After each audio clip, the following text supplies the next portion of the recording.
बिस्मिल्लाहिर्रहमानिर्रहीम।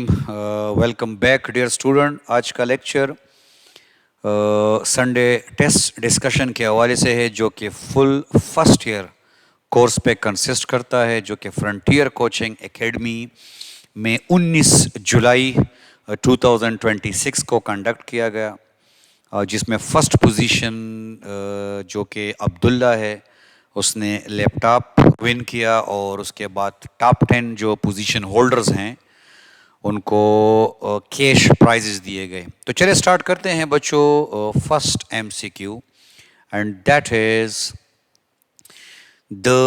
in simple harmonic motion acceleration of the particle is zero when its velocity is zero, displacement is zero, both velocity and displacement are zero, both velocity and displacement are maximum. Okay, आप लोग जानते हैं बच्चों कि SHM क्या चीज़ है। तो चलिए मैं आपको एक सिंपल सी डिमॉन्स्ट्रेशन बताता हूँ।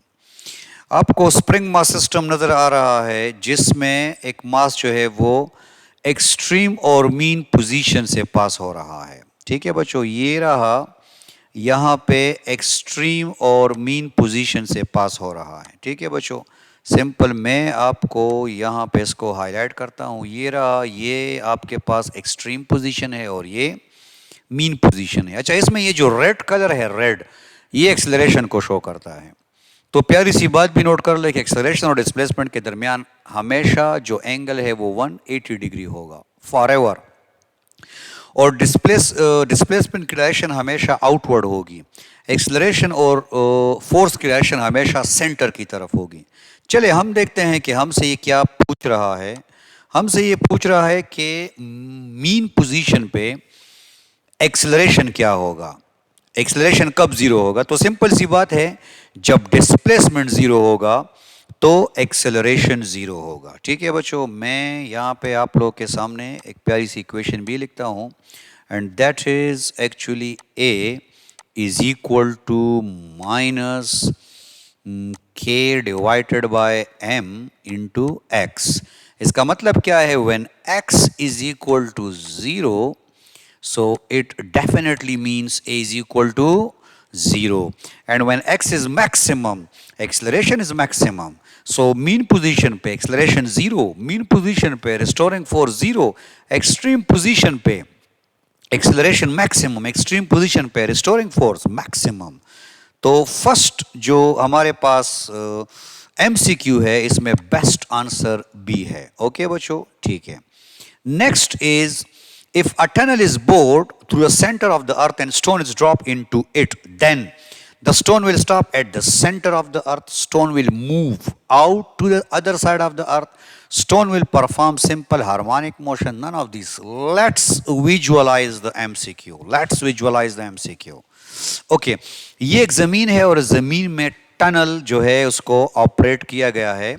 तो चले देखते हैं कि यहाँ पे फॉर एग्जाम्पल ये रहा, और इसमें आप एक मास को डाल देते हैं, तो आपको नज़र आ रहा है कि ये जो मास है ये सिंपल हार्मोनिक मोशन एग्जीक्यूट करेगा। क्या एग्जीक्यूट करेगा? सिंपल हार्मोनिक मोशन एग्जीक्यूट करेगा। ठीक है बच्चों, तो सिंपल सी बात है, आसान सी बात है, इसमें किसी किस्म का कोई मसला नहीं है। चले मैं थोड़ी सी एडजस्टमेंट करता हूँ। ओके, यस, हो गया है। अच्छा, अब मैं थोड़ा सा अगर आपको इसको एक्सप्लेन करना स्टार्ट करूं तो थोड़ा सा अच्छा भी हो जाएगा। ये रहा बच्चों, ये रहा प्यारी सी ज़मीन। ज़मीन में हमने होल क्रिएट कर दिया है, यहाँ पे एक मास को हमने इसमें डाल दिया है। अब ये जब नीचे आएगा तो बच्चों सेंटर पे, याद रखिए सेंटर पे, आधी ज़मीन ऊपर है और आधी ज़मीन नीचे है, तो मास बीच में होता है। तो ये जो दोनों फोर्सेस हैं ये सेम हो जाते हैं। नीचे की ज़मीन उसे अपनी तरफ अट्रैक्ट करती है और ये ऊपर की ज़मीन अपनी तरफ, तो ये बीच में जो फोर्स है वो ज़ीरो होता है, बीच में ग्रेविटी ज़ीरो होती है। ये तो आपने सुना होगा कि सेंटर ऑफ अर्थ पे ग्रेविटी जो है वो ज़ीरो होती है। अब जैसे जैसे ये नीचे आएगा, जैसे जैसे नीचे आएगा, तो याद रखें ये आधी मास इसको ऊपर अट्रैक्ट करेगा, आधा मास ज़मीन का आधा मास इसको और ये जो मास है ना ये इसको नीचे अट्रैक्ट करेगा, तो इस पे जो नेट फोर्स है वो कम होता जाएगा। सेंटर तक जब ये पहुंचेगा तो इस पे नेट फोर्स जीरो हो जाएगा, इनर्शिया से आगे ले जाएगा। फिर ये बाहर जाएगा, बाहर जैसे जाएगा तो ज़मीन से वापस खींचेगा, फिर ये ऐसे आएगा और ये सिंपल हार्मोनिक मोशन एग्जीक्यूट करेगा। ठीक है बच्चे, तो best answer is my dear student, the best answer is C, Charlie. Okay okay, now the displacement of x of a particle at time t is given by x is equal to this, the particle oscillates with period। okay, चले मैं आपको ये प्यारी सी जो बच्चों हम displacement की equation जानते हैं, that is x is equal to x naught sine omega t, x is equal to x naught sine omega t, या x is equal to x naught cos omega t. Clear बच्चों, तो चलिए हम इसको थोड़ा सा पढ़ते हैं। ये रहा x is equal to x naught sine omega t. ठीक है बच्चे, स्टैंडर्ड इक्वेशन जरा चेक करें, x is equal to 10 sine 40। अब जहां पे ओमेगा है वहां पे 4 लिखा हुआ है, जहां पे ओमेगा है वहां पे 4 लिखा हुआ है, तो हम जानते हैं कि ओमेगा जो है वो 4 के इक्वल हो जाएगा। अच्छा, एक्स्ट्रा इन्फॉर्मेशन, अगर यहाँ पे वो आपसे ये पूछे बच्चों, यहाँ पे आपसे ये पूछे कि एम्पलीट्यूड क्या होगा, तो एम्पलीट्यूड बच्चों 10 होगा। एम्पलीट्यूड क्या होगा? 10। अच्छा, अब उसने हमसे जो पूछा है वो टाइम पीरियड के बारे में पूछा है, और ओमेगा हमारे पास मौजूद है, ओमेगा मौजूद है, टाइम पीरियड के बारे में पूछा गया है। तो टाइम पीरियड और ओमेगा के दरमियान जो रिलेशन है वो t is equal to 2 pi divided by omega है, और हम बड़े अच्छे तरीके से इसको जानते हैं, t is equal to 2 pi divided by omega. Omega हमारे पास मौजूद है, किसी किस्म का कोई मसला है नहीं। ये रहा 2 पाई, ओमेगा इज 4, 2 के साथ कैंसिल हो जाएगा, प्यारे बच्चों पाई बाय 2 आ जाएगा। द बेस्ट आंसर इज दादा is the best answer. Okay, so next की तरफ हम चलते हैं। Next MCQ, in a garden a boy is swinging in the standing position, how will the time period of the swing be affected if the boy sit down on the swing? एक बच्चा है और वो जो है उसके बारे में ये है, चले मैं यहाँ इसको यहाँ पे मैं थोड़ा सा यहाँ पे आ जाऊँगा ताकि मैं यहाँ पे इसको अच्छे तरीके से ड्रा कर सकूँ। अच्छा, वो क्या कह रहा है बच्चे, वो ये कह रहा है कि एक बंदा है और वो जो है वो झूला झूल रहा है, झूला झूलते झूलते वो बैठ गया है। अब झूला झूलते अगर वो बैठ जाएगा तो आपने सिर्फ ये बताना है कि सिटिंग पोजीशन में टाइम पीरियड जो है वो उसका क्या हो जाएगा, सिटिंग पोजीशन में जो उसका टाइम पीरियड है वो क्या हो जाएगा। ठीक है बच्चों, करते हैं इस क्वेश्चन को समझते हैं। ठीक है बच्चे, ओके, तो ये रहा प्यारा सा रेड कलर, और ये रहा सिंपल पेंडुलम। ठीक है बच्चे,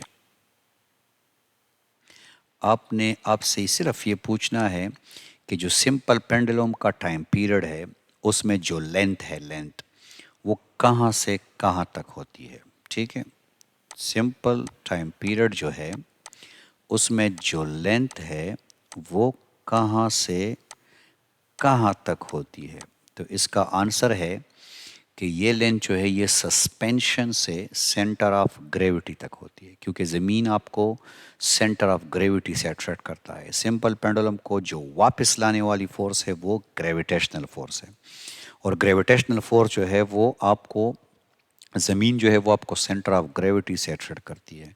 तो लेंथ जो होगा, लेंथ हम यहाँ से लेंगे बच्चों, यहाँ से, बल्कि सरफेस तक नहीं लेंगे, सेंटर ऑफ ग्रेविटी तक लेंगे। ठीक है बच्चे, ये लेंथ होगी ये। ओके, अब हम इसको कंपेयर करते हैं स्टैंडिंग और सिटिंग पोजीशन से। यहाँ पे एक मंकी है या कोई बंदा है और वो झूला झूल रहा है। तो अगर वो झूला झूल रहा है बच्चों, तो याद रखें स्टैंडिंग पोजीशन में जो सेंटर ऑफ ग्रेविटी है वो छत के करीब होगी, और जब वो सिटिंग पोजीशन में हो जाएगा तो सेंटर ऑफ ग्रेविटी छत से दूर हो जाएगी। जब वो स्टैंडिंग पोजीशन में होगा, क्लियर, स्टैंडिंग पोजीशन में होगा, तो याद रखें जो सेंटर ऑफ ग्रेविटी है वो छत, स्टैंडिंग में छत के करीब होगी, और जब वो बैठ जाएगा तो सेंटर ऑफ ग्रेविटी छत से दूर हो जाएगी। तो चले मैं यहाँ पे ड्रा करने की कोशिश करता हूँ। अगर वो स्टैंडिंग पोजीशन में है तो सेंटर ऑफ ग्रेविटी हमारे नाफ के अराउंड कहीं पे है, और अगर वो सिटिंग पोजीशन में हो जाए जिसमें ये थोड़ा सा बेख्वंदा हो जाएगा, तो सिटिंग पोजीशन में लेंथ जो है वो इंक्रीज हो जाता है। तो याद रखें बच्चे, सिटिंग पोजीशन में जो टाइम पीरियड है वो इंक्रीज हो जाएगा। ओके बच्चों। अच्छा, a simple pendulum of frequency n is taken to the height then drop freely, frequency will। तो चलें सबसे पहले तो फ्रीक्वेंसी की इक्वेशन लिखते हैं। फ्रीक्वेंसी बराबर है 1 divided by 2 pi under root g divided by l। तो बच्चों एक बात जो कंफर्म है, और वो क्या है, वो ये है कि जो फ्री फॉलिंग बॉडीज है उस पे किसी किस्म की ग्रेविटी एक्ट होती है, लेकिन उसका एपरेंट वेट 0 होता है। उसको ऐसा लगता है जैसे उस पे ग्रेविटी एक्ट नहीं हो रही है। सर हमें कैसे रियलाइज होगा? आप पहाड़ पे जब चढ़ते हैं आपको अपना आप हैवी फील होता है, पहाड़ से उतरते हैं लाइटर फील होता है, और जब पहाड़ से गिरते हैं तो आपको कुछ फील नहीं होता है। लिफ्ट में ऊपर जाते हैं हैवी फील होता है, लिफ्ट में नीचे आते हैं लाइटर फील होता है, और लिफ्ट में जब अल्लाह ना करे लिफ्ट अगर गिर जाए तो उसमें हम एक चीज देखते हैं बच्चों कि जो बॉडी है ना, बॉडी उसको कुछ फील ही नहीं होता है। अगर आप ऊपर से छलांग लगाते हैं तो आपको कुछ फील नहीं होता है। तो जब फ्री फॉलिंग बॉडीज है, फ्री फॉलिंग बॉडीज, उसमें तो जी जीरो हो जाएगा, और जब जी जीरो हो जाएगा तो सब कुछ क्या हो जाएगा? जीरो हो जाएगा। इसीलिए यहाँ पे जो इसकी फ्रीक्वेंसी है वो बिकम्स जीरो हो जाएगी। यहाँ पे डी बेहतरीन आंसर है। ओके सर, हमें समझ आ गई है। Potential energy of mass executing SHM ये है। पोटेंशियल एनर्जी अगर एम्पलीट्यूड ट्वाइस हो जाएगा तो बच्चों याद रखें पोटेंशियल एनर्जी बराबर है 1 डिवाइडेड बाय 2 के एक्स स्क्वायर। सर एक्स क्या है बच्चों? एक्स डिस्प्लेसमेंट है। लेकिन अगर आप मैक्सिमम पॉइंट डिस्कस करें, जैसे कि एम्पलीट्यूड डिस्कस करें, तो एम्पलीट्यूड के लिए बच्चों, प्यारे बच्चों, ये एक्स नॉट स्क्वायर हो जाएगा। अब एग्जामिनर कह रहे हैं कि एक्स नॉट डबल हो गया है, मतलब एम्पलीट्यूड डबल हो गया है। कोई स्प्रिंग है, आपने उसको डबल खींच लिया है, तो एनर्जी 2 टाइम्स नहीं ज्यादा होगी, एनर्जी 2 टाइम्स ज्यादा नहीं होगी, बल्कि एनर्जी 4 टाइम्स ज्यादा होगी। ठीक है, एनर्जी 2 टाइम्स ज्यादा नहीं होगी बल्कि एनर्जी 4 टाइम्स ज्यादा होगी। सर कैसे? बिल्कुल ये आसान सी बात है, क्योंकि पोटेंशियल एनर्जी का एम्पलीट्यूड के स्क्वायर के साथ डायरेक्ट रिलेशन है। अगर ये 2 टाइम्स इंक्रीज होगा तो पोटेंशियल एनर्जी 4 टाइम्स, अगर वो के है तो फाइनली वो 4K हो जाएगा। ठीक है बच्चे, कहीं पे कंफ्यूजन हो आप कमेंट्स कर सकते हैं। The correct expression for speed of transverse waves in elastic string is.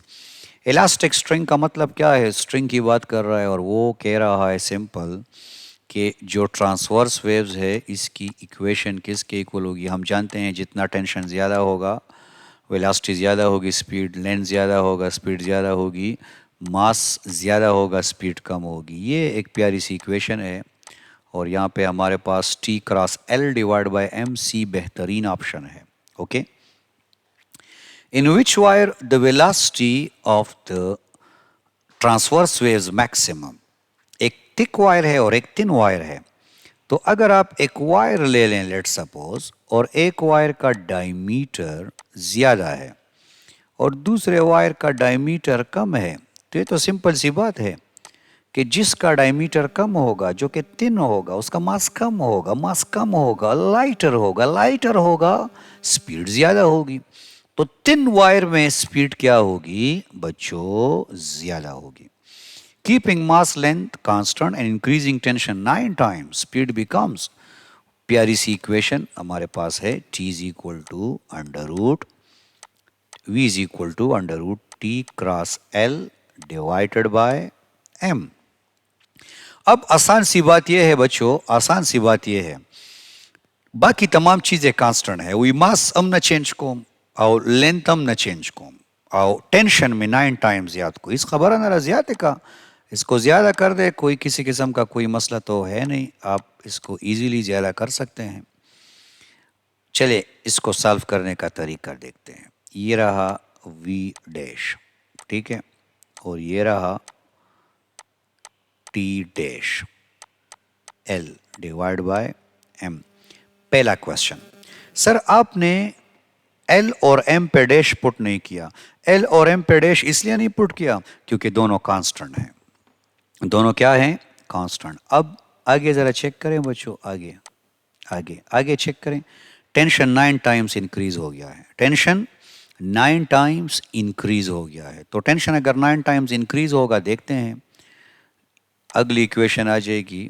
चले मैं ज़रा इसको यहाँ पे आ जाता हूँ। टेंशन की जगह मैंने लिख दिया है 90, L को मैं नहीं छेड़ूंगा और M अपनी जगह पे आ जाएगा। फिर 9 को मैं जब अंडर रूट से बाहर निकालूंगा तो 3 हो जाएगा, अंदर रह जाएगा TL डिवाइड बाय M। अब TL डिवाइड बाय M जो है बच्चे वो पुराने V के बराबर है, तो नया V बराबर हो जाएगा पुराना V into 3। Yes, B is the best answer. Increasing cross-sectional area 4 times without changing tension, speed becomes, एक और प्यारा सा फार्मूला, एक और प्यारा सा formula, V is equal to T cross L divided by M। अब यहाँ पे हमने एरिया की इक्वेशन डेवलप करनी है। हम जानते हैं कि एरिया की इक्वेशन अब यहाँ पे है नहीं, लेकिन एरिया हम इंट्रोड्यूस कैसे करेंगे? डेंसिटी बराबर है मास पर यूनिट वॉल्यूम। वॉल्यूम में एरिया छुपा हुआ है, मैं डेंसिटी इंटू वॉल्यूम को मास के बराबर कर दूंगा।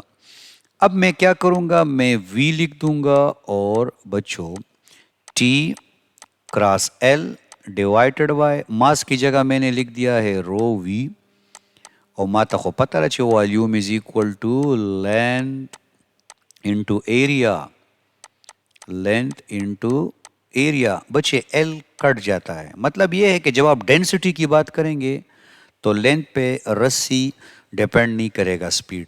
मैं आपको इंफॉर्मेशन एक्स्ट्रा दे रहा हूँ। 1 kg मास 1 kg लेंथ, 10 kg मास 10 kg लेंथ, स्पीड लेंथ पे डिपेंड नहीं करता है, ठीक है, क्योंकि डेंसिटी की बात हो रही है। अच्छा, यहाँ पे आ गया है T divide by rho into a. अच्छा, एरिया का स्पीड के साथ अंडर रूट इन्वॉल्व है, तो अगर स्पीड एरिया 4 टाइम्स इंक्रीज हो जाए तो speed 2 times decrease is the best answer. 2 points on wave have phase difference pi by 6, part difference is, बच्चों ये रहा लेंथ ऑफ द वेव, ये वेव लेंथ है, इसे हम बोलते हैं लैम्डा। और लैम्डा में बच्चे जो फेज डिफरेंस है मतलब एंगल, वो है 360 या 2 पाई रेडियन, 360 या 2 पाई रेडियन। अब मैंने 2 पाई को बनाना है पाई बाय 6, तो मैं दोनों साइड पे 12 डिवाइड कर दूंगा, क्योंकि मैं 12 डिवाइड करूंगा तो ये पाई बाय 6 बन जाएगा। यहां पे आ जाएगा लैम्डा बाय 12 और यहां पे आ जाएगा पाई डिवाइडेड बाय 6। ठीक है बच्चे, the best answer is this. आसान सी बात है, आप इसको आसानी से सॉल्व कर सकते हैं। आप पूरे लैम्डा को जो है, पूरे लैम्डा को आप 360 डिग्री के इक्वल ले लें या 2 पाई के इक्वल ले लें। फिर एग्जामिनर जो आपसे मांग रहा है उसको वही शेप में ले आए जो कि डिमांडेड है, जैसे कि पाई बाय 6। अब मैंने 2 पाई को पाई बाय 6 बनाना है तो 12 पे डिवाइड कर दूंगा। कॉमन सेंस से काम लेना है आपने। The best answer is this. Vn is Newton speed and VL Laplace speed. Then तो हम तो जानते हैं अच्छे तरीके से कि जो न्यूटन की स्पीड है, न्यूटन की स्पीड वो बराबर है p डिवाइडेड बाय रो, क्योंकि न्यूटन ने इसको आइसोथर्मल प्रोसेस लिया था। और लेप्लास जो है, लेप्लास ने से आइडियाबेटिक रैपिड प्रोसेस लिया था। यहां पे आ जाएगा गेमा पी डिवाइडेड बाय रो, बिल्कुल सीधा। अब इन दोनों के दरमियान जो रिलेशन है बिल्कुल है, दोनों की जो शेप्स हैं वो कॉमन है। हमें दोनों में पी नजर आ रहा है, दोनों में रो नजर आ रहा है। तो हम क्या करेंगे, हम इस वी एल को यहां पे लिख लेंगे, वी एल को, इससे गेमा अंडर रूट को निकाल देंगे और gamma under root p by rho रह जाएगा। अब मुझे ऐसा लग रहा है कि वी एल लेप्लास का है और इक्वेशन के दूसरी तरफ मुझे बाकायदा नजर आ रहा है कि न्यूटन जो फार्मूला है वो भी मौजूद है। तो मैं यहां पे लिख दूंगा वी एल, यहां पे आ जाएगा गेमा आर और यहां पे आ जाएगा वी एन। अब सिंपल सी बात है, ये ऑप्शन में है कि नहीं, बिल्कुल है, ऑप्शन ए यही है। लेकिन ऑप्शन बी भी तो यही है क्योंकि उसमें गेमा पे 1/2 है। ओ, अब अगर दो ऑप्शन सही हो गए तो मुझे ऑल ऑफ देम को ढूंढना पड़ेगा। ये ऑल ऑफ देम, तीसरा भी है क्योंकि वी एन यहां पे रह जाएगा और गेमा उधर चला जाके -1/2 आ जाएगा, बिल्कुल आ सकता है। All of them is the correct answer. Which quantity remain constant when sound enters water from air? waves जब भी एक मीडियम से दूसरे मीडियम में एंटर होता है तो बच्चे याद रखें फ्रीक्वेंसी कांस्टेंट होती है। Okay, constructor interference occurs when phase difference is π/2। No, constructive interference तब होगा जब फेज डिफरेंस या 0 हो या 2π हो या 4π हो, इवन पाई रेडियन हो, even pi. Phase difference pi no, path difference lambda, ये पार्ट डिफरेंस जो है वो m लैम्डा होना चाहिए। Means 0 lambda yes, 1 lambda yes, 2 lambda yes, बिल्कुल सही है। Okay, which pair is a path function? कौन सी ऐसी क्वांटिटी है इसमें जो कि थर्मोडायनामिक सिस्टम में पाथ पर डिपेंड करता है? पाथ का मतलब क्या है? मतलब यह है कि अगर वो दो मुख्तलिफ रास्तों से आए तो वैल्यूज चेंज होंगी। तो इसमें से बच्चे बेहतरीन आंसर हीट एंड वर्क है, क्योंकि अगर आप एक सिस्टम को दो मुख्तलिफ तरीकों से ऑपरेट करेंगे तो डिफरेंट हीट चाहिए होगा, डिफरेंट वर्क चाहिए होगा। प्रेशर, वॉल्यूम और इंटरनल एनर्जी, टेम्परेचर, ये चीज़ें जो हैं ये स्टेट फंक्शन है, पाथ इंडिपेंडेंट है। Okay, first law of thermodynamic is gives information all of them. Dimension of PV is equal to nRT, बेहतरीन क्वेश्चन है, चले सॉल्व करते हैं। ये रहा PV is equal to nRT. बच्चे बर्नौलीज इक्वेशन में या बर्नौली इक्वेशन में हम जानते हैं कि पीवी जो है वो वर्डन के बराबर है। थर्मोडायनामिक में भी हम जानते हैं कि पीवी वर्डन के बराबर है। पास्कल मीटर क्यूब जो है वो जाउल के बराबर है। पास्कल मीटर क्यूब जो है वो जाउल के बराबर है। आप इसको समझ भी सकते हैं, चले मैं रफ में इसको सॉल्व करता हूं। पीवी पास्कल का मतलब क्या है? न्यूटन पर metre square into metre cube. तो ये इसके साथ कैंसिल हो गया है, क्या रह गया है बच्चे? Newton metre. ये रहा P V is equal to, तो पीवी का जो यूनिट आता है ना बच्चों, वो याद रखे वो न्यूटन मीटर होता है, तो जो कि जाउल के बराबर है। तो मतलब यहां पे जाउल आ गया है। हमें आर चाहिए, तो नंबर ऑफ मोल्स बी डिवाइड हो जाएगा। सॉरी, इसको हमने छेड़ दिया है। नंबर ऑफ अलग शक्ल बनाता से क्या यार, चले हम कलर चेंज कर देंगे। पीवी जाउल के बराबर है और नंबर ऑफ मोल्स नीचे आ गए हैं और केल्विन भी नीचे आ गया है। ये रहा आर, बस अब अगर आपको जाउल का एसआई बेस यूनिट आता है तो बस बात ख़त्म हो गई। हाँ, जाउल बराबर है किसके? न्यूटन मीटर के।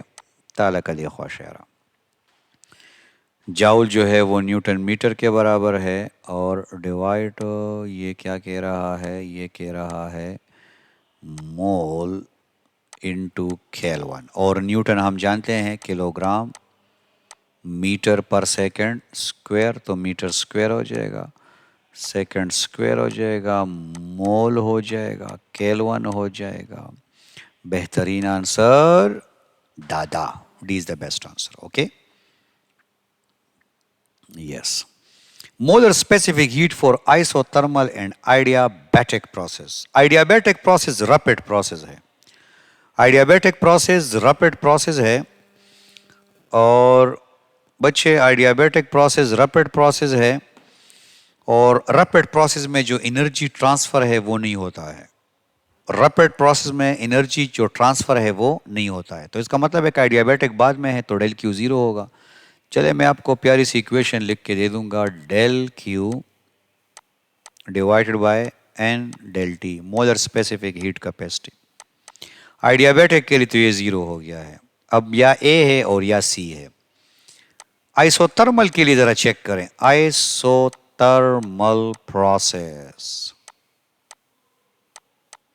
आइसोथर्मल वो प्रोसेस है जिसमें चेंज इन टेम्परेचर जीरो होता है, और anything divided by zero is equal area under velocity time graph. Area under velocity time graph, ये अगर आपके पास ग्राफ है वेलोसिटी टाइम ग्राफ, और आपसे पूछा जाए कि ये एरिया क्या शो करता है, मतलब अगर आप एरिया मालूम करें, वेलोसिटी टाइम ग्राफ का एरिया मालूम करें तो वो आपको क्या शो करता है। तो चले एरिया देखते हैं कि पहले यहाँ से यूनिट क्या आता है, तो हमें आसानी से समझ आ जाएगी कि यूनिट किस चीज़ का है। तो चले area, area is equal to velocity into time, and this is actually meter per second, second is cancelled with second, so this area is actually representing the displacement. Okay, two vectors A and B are perpendicular, and if A plus B makes 45 degree with A, देखिए बच्चों सादा मतलब दार है ची resultant जो है A plus B, वो एंगल 45 ड्रा करता है। तो एक बात माइंड में रखते हैं कि जब भी एंगल 45 होगा तो बेस और परपेंडिकुलर आपस में इक्वल होंगे। जब भी एंगल 45 होगा तो बेस और परपेंडिकुलर आपस में सेम होंगे। तो इसका मतलब क्या है? इसका मतलब है कि बी और ए हमेशा आपस में सेम होंगे, तो इनका रेशो क्या आएगा बच्चे? 1 आएगा। ठीक है। Scalar product zero means, scalar product का मतलब क्या है? A dot B is equal to A B cos theta, cos theta. तो स्केलर प्रोडक्ट तब जीरो होगा जब दोनों वेक्टर्स परपेंडिकुलर हो, या अगर 1 0 हो, या परपेंडिकुलर और 1 0 हो, तो ये भी ठीक है ये भी ठीक है, लेकिन अब हमने वो आंसर ढूंढना है जो कि दोनों का है। तो याद रखें C is the best answer. Okay, cross product of non zero vector is zero when perpendicular parallel. So हम जानते हैं कि क्रॉस प्रोडक्ट कब जीरो होगा? जब पैरेलल होंगे। If A cross B is equal to zero and A dot B is not equal to zero, then vectors are.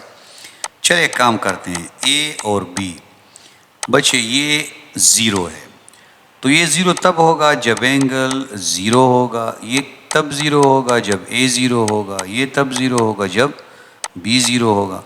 लेकिन ए और बी तो जीरो नहीं है क्योंकि ए डॉट बी जीरो नहीं है, ए डॉट बी जीरो नहीं है। तो इसका मतलब क्या है? इसका मतलब है कि ये वेक्टर्स पैरेलल हैं। Okay, object moves 3 metre east and 4 metre north. तो पाइथागोरस थ्योरम ये कहता है कि हमारे पास जो आंसर आएगा वो 5 मीटर आएगा। हाइपोटेन्यूज का square is equal to base का स्क्वायर प्लस परपेंडिकुलर का square. Okay, the C is the best answer. Car travels 100 metre north. ठीक है, गाड़ी आप ड्रा नहीं कर सकते, ये नॉर्थ 100 मीटर पर 100 metre south, average velocity 0. Straight displacement time graph means, इसका मतलब क्या है? इसका मतलब ये है, इसका मतलब ये है, ये क्या ग्राफ थे बच्चों? Time and displacement graph.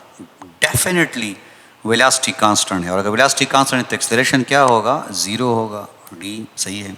Free falling object has definitely constant acceleration. Highest point of projectile motion, projectile motion का जो हाईएस्ट पॉइंट होगा, हाईएस्ट पॉइंट, वहाँ पे वर्टिकल वेलोसिटी 0 होगी. बिल्कुल सही है. एक्सेलरेशन 0 होगा ना, बोथ वेलोसिटी एंड एक्सेलरेशन 0, तो वर्टिकल वेलोसिटी जो है वो 0 है. ए अच्छा आंसर है. प्रोजेक्टाइल मोशन में कांस्टेंट क्या होता है? प्रोजेक्टाइल मोशन में कांस्टेंट क्या होता है? तो बच्चे याद रखें, प्रोजेक्टाइल मोशन में वर्टिकल वेलोसिटी चेंज होती है, हॉरिजॉन्टल वेलोसिटी कांस्टेंट है, और एक्सेलरेशन भी कांस्टेंट है. तो डी अच्छा आंसर है. पाथ ऑफ प्रोजेक्टाइल जो है वो पैराबोलिक है. पोटेंशियल एनर्जी नेगेटिव कब होगी? जब आप रेफरेंस पॉइंट से नीचे जाएंगे.